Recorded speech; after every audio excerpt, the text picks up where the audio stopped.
ሰላም ጤና ይስጥልን ክቡራን የዩቲዩብ ቤተሰቦች፣ የሰዓቱን አጫጭር መረጃዎች እየቀርብ ያለው እስከ ፍጻሜው አብራችሁን ቆዩ።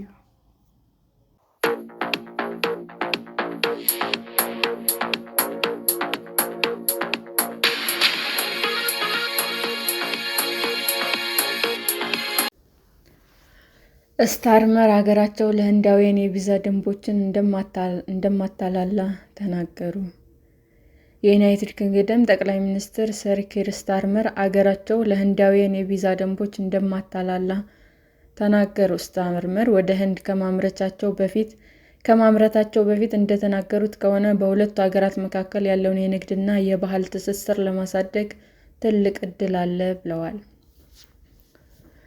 ጠቅላይ ሚኒስትሩ ወደ ህንድ ከ100 በላይ ልዑካን ይዘው የሚጓዙ ሲሆን በቡድኑ ውስጥም ስራ ፈጣሪዎች፣ የባህል መሪዎች፣ የዩኒቨርሲቲ ምክትል ቻንሰለሮች ተካተውበታል። የጉዟቸው ዓላማ የዩኬን ኢንቨስትመንት ማሳደግ እና ዘገምተኛ የሆነውን የሀገሪቱን ምጣኔ ሀብት እድገት ማሻሻል ነው ተብሏል። ስታርመር ለዩኬ ተማሪዎችም ሆነ ሰራተኞች ተጨማሪ የቪዛ ገደቦችን የማላላት እቅድ የለም ሲሉም ተናግረዋል። ጉዳዩ የቪዛ አይደለም ብለዋል ሰር ኪር ስታርመር። ንግግራቸው ቢዝነሶችና ኢንቨስትመንቶችን፣ ስራዎችና ወደ ዩናይትድ ኪንግደም ስለመምጣት ብልጽግና ይሆናል ብለዋል። በዩኬና በህንድ መካከል ለዓመታት ድርድር ሲደረግ ቆይቶ ስምምነቱ የተፈረመው ባለፈው ዓመት ሐምሌ ወር ላይ ነው። ይህንን ስምምነት ተከትሎ የዩኬ ውስኪ እና መኪኖቹ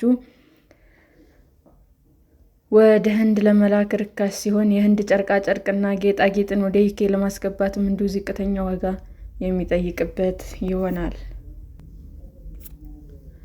ይህም በቢሊዮኖች የሚቆጠር ንግድ በሁለቱ ሀገራት መካከል በማሳለጥ ቢዝነሶችን ከፍ ያደርጋል ተብሎ ታስቧል።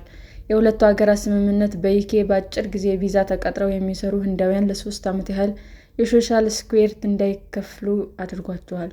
ነገር ግን የህንድ ባለስልጣናት በዩኬ ኢሚግሬሽን ፖሊሲ ላይ መሰረታዊ ለውጥ የለም ሲሉም ይናገራሉ። የሊበር ፓርቲ መንግስት ወደ ዩኬ የሚገቡ ስደተኞች ቁጥርን ለመቀነስ እየሰራ ሲሆን ባለፈው ሳምንት ዩኬ መጥተው ለመቆየት የሚፈልጉ ስደተኞች ላይ ጥብቅ የሆነ ፖሊሲን ይፋ አድርጓል።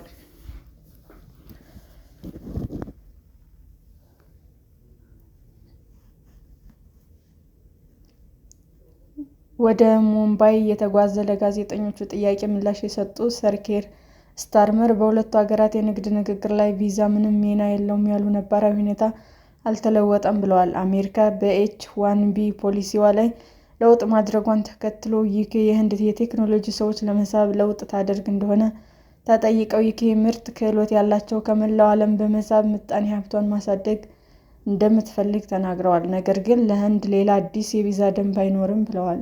ከጠቅላይ ሚኒስትሩ ጋር የተጓዙ የብሪቲሽ ኤርዌይስ ልዑካን በሚቀጥለው ዓመት ከዲልሂ ወደ ሂትሮው በቀን 3ኛ በረራ ለመጀመር ያላቸውን እቅድም ተናግረዋል። ማንቸስተር የሚገኘው የአውሮፕላን ማረፊያ ወደ ደልሂ ቀጥታ በረራ እንደሚያደርግም አስታውቀዋል። ሰላም ጤና ይስጥልን ውድ የዩቲዩብ ቤተሰቦቼ እንዴት ናችሁ? አዲስ ጀማሪ ነኝና ሰብስክራይብ ያደረጋችሁ አበረታቱኝ። አመሰግናለሁ። ክቡራን የዩቲዩብ አድማጮቻችን ለሰዓቱ ያቀረብኩላችሁ አጫጭር መረጃዎች ይህንን ይመስል ነበር። በሌላ መረጃ እስክንገናኝ ሼር፣ ላይክ፣ ሰብስክራይብ እንዲሁም ቢቀርብልን የምትሉት መረጃ ካለ ኮሜንት እያደረጋችሁ ቸር ቆዩን።